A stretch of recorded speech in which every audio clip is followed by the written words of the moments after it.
Alright, in this tutorial we're going to go over notching and using AFX again. But first of all, so we've got our model tree over here, and we're just going to keep it neat, keep it clean. So these are all our 3D sketches. So we're going to select them all in the model tree, then we're going to right click and select this tool. This is the group tool. So now we've created a group and we're going to rename it. We're going to call it Chassis 3D Sketch. And this just helps keep your tree neat, and which helps other people when they come through to look through your model to either see what you've done or add new things. So again, to use the framework tool, we have to be at the assembly level. So we are at the assembly level, but we don't want to just start creating framework members now, because then they'll all be the one assembly, which may make things difficult when you go to make drawings, or at the very least it won't make things easier. So what we're going to do is we're going to go to the model tab, and because we're at the assembly level, we're basically going to assemble a new part, which will be a sub-assembly. Now you could hit assemble and go through this menu and then select your part, but we don't have one, so we're going to go create up here. We're going to pick sub-assembly, we're going to give it a name. So if this was the chassis model, the top level assembly would be A301 chassis main. This would be A301 01 for the main roll hoop. You might want to do underscore main roll hoop. And we're going to copy from existing, so using the new racing templates already there. Now this is the assembly menu, just like you would place a part. So we're just going to left click anywhere in space, and then we're going to go up here to where it says automatic. We're going to set default. So we have now set our new sub-assembly's coordinate system to be the same as the top level assembly's coordinate system, because they're both using the default coordinate system. If you had some complex shape or geometry, maybe you'd want to use a different coordinate system, but for us, we want it to all be the same. So what I would actually do is you would go through, make your model the way you want to make it, and then it doesn't really take a lot of time to sit there with the model tree open in a separate instance of Creo with your top level assembly and remake your whole thing really nice and neat. It feels good for the person that made it, but it makes it really work a lot better when you have to introduce that model to other team members and they've not seen that model tree before. They can see how you've done things. Makes it logical. So I know I'm going to do a main roll hoop, and I'm probably going to do, I'm just going to make an assembly and call it the front chassis section. So I'm going to put in my other required assemblies. I'm going to put quote all of them in. I'm not going to, but I would actually do that here. So A301 02 front assembly. Same deal, anywhere in space, default, middle mouse click. All right, so there's this green icon, which is the active component or active model thing. So at the moment, we're at default and we have the top level. That means we have the top level assembly as the active component. When we want to create framework members for this assembly, when we want to create features that are specific to a certain assembly, you need to make that assembly the active component. So if we have a look here at the EV2 chassis, the actual model of it, you can see all the members, they appear as they normally do. If I were to make the chassis floor here my active model, you can see it grays out everything that's not in the active model or active assembly at the moment. So if I want to create braces in here, in this floor section or seat mounts, I should do it from here. That way, when I do that and use the framework tool, it's going to generate parts using the project, the framework project set up in this assembly, in this sub-assembly. So the part names will come out A30103 chassis floor and then if they're square tube, it'll be square underscore T and then underscore the appropriate number, and it will start, what are we, like 32? So the very next tube created would be 33. So that's where that's appropriate, and that's how you can tell which chassis model you have activated. Now, if I wanted to notch one of these, one of the features, if I wanted to notch one of these to anything from a different assembly, I can't do it because it's in a different assembly. To do that, I need to be in the top level assembly and I need to have that active. So now we've got everything active. Now we can create features that are using or relating sub-assemblies. So if we're in a sub-assembly, we go in there to only create features for that sub-assembly.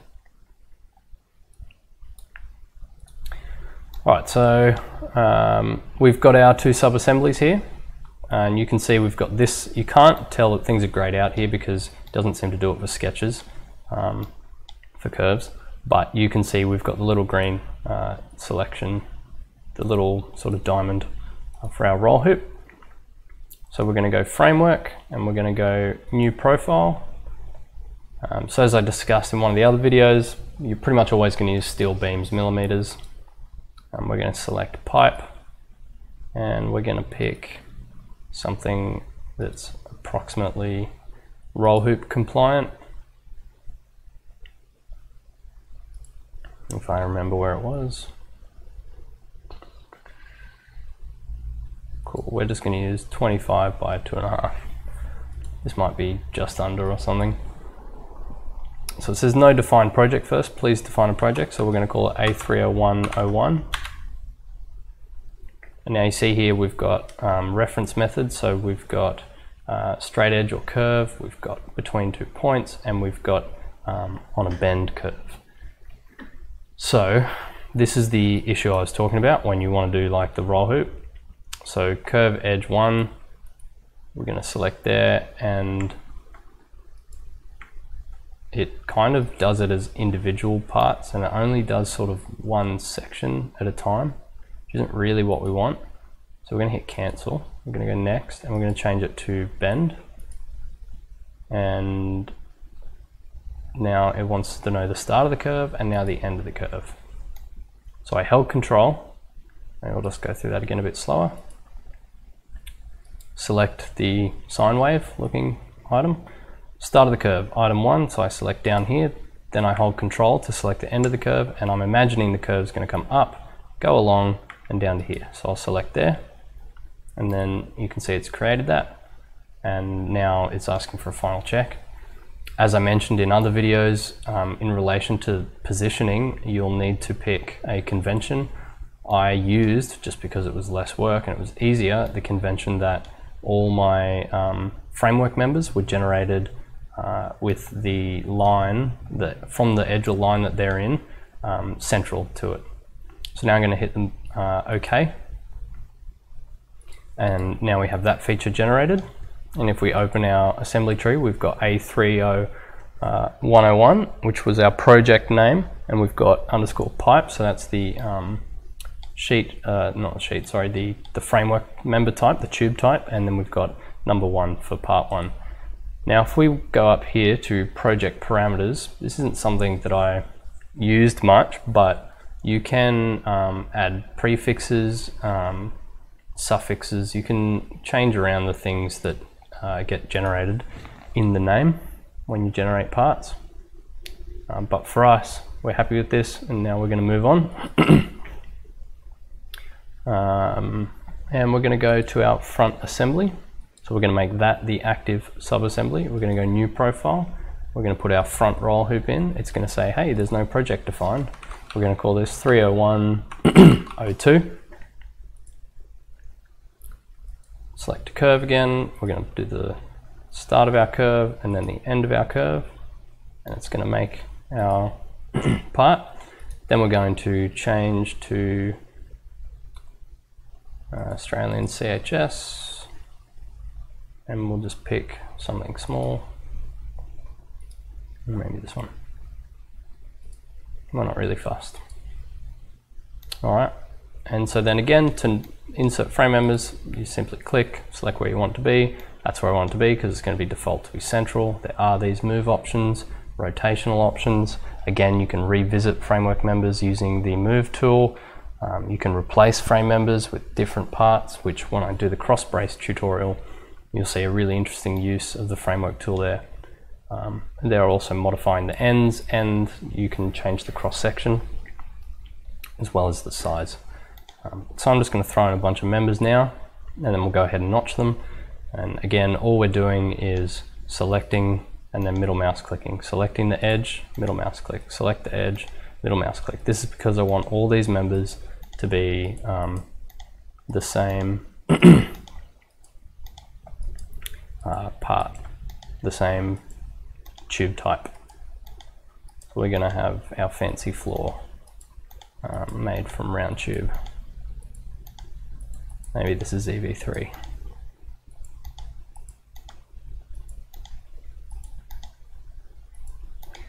Just an interesting note, when I was making this, you can see this tube here.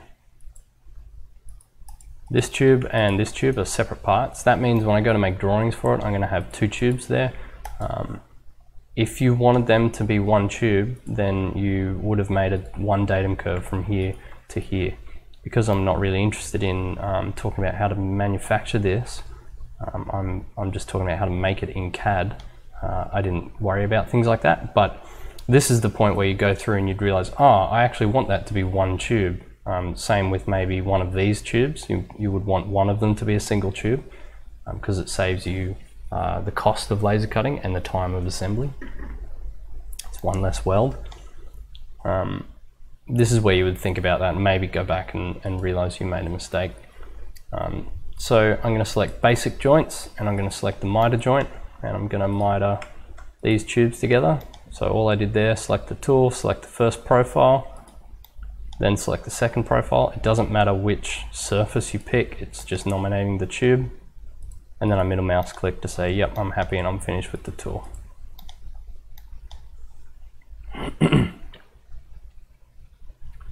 Alright, now we're going to get out of that and we're going to go here. We're going to select the cutout tool. We're going to notch this to that. Again, just selecting and then middle mouse clicking and making sure it's notched to all the members. And when you do it, you want to do it in a way that makes it easier to construct. So I cut this tube with reference to that. It's probably okay, but another way that you could have done it was cut this tube to suit that one, and maybe that's a better, that's stronger. Oh no, I happen to do that, nothing should happen. So again, I've cut the bottom one, maybe that is easier. It probably doesn't matter as long as you pick a convention. Again, a lot of this stuff is think about how your welder's going to weld it, pick a convention and make sure you standardize with that. So you can see I'm just going around selecting the tubes. I won't notch everything here. I think I've already covered notching pretty well in other videos. But yeah, so you can see this roll hoop is grayed out, and that's because I've actually made probably a mistake. It would be okay here because in this case these are all the same subassembly, but if they were multiple subassemblies, which is how I made the EV2 chassis, you know, I had left-hand side front members, right-hand side front members. This is part of the floor. This is its own assembly. To create features between those, I had to notch in the top level. Yeah. All right. We'll see you in the next one.